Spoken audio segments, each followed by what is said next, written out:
Carnival season has an ugly side. The city of New Orleans recently pulled 93,000 pounds of Mardi Gras beads from storm drains on a 5-block stretch of St. Charles Avenue. These colorful plastic souvenirs have a devastating impact on Louisiana's waterways and landfills. But one LSU biology professor may have accidentally found a solution to this problem. One of my undergraduate students who doing a research project actually has a 3 days continuous experiment. The student must come every night, enroll to collect samples and put the freezer.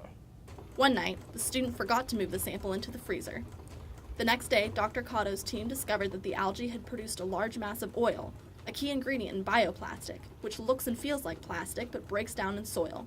Dr. Kato had a stroke of inspiration.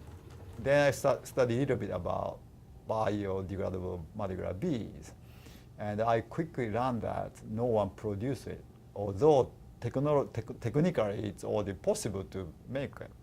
Up to 25 million pounds of beads are distributed every year. They are usually made of polystyrene, a plastic that can take anywhere from a few hundred to 1 million years to decompose.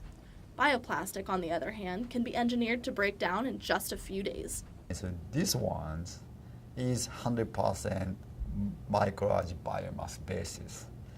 And so the texture, the weight is almost identical, so you cannot tell much difference.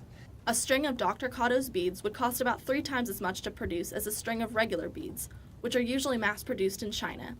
But he's optimistic about the future. Louisiana's swampland is ideal for farming this type of algae, and he thinks that the bioplastic industry could bloom alongside the growing demand for algae-based nutritional supplements. In other words, it might not be long before we get the Mardi Gras miracle we've been waiting for. I'm Rachel Handley with Tiger TV.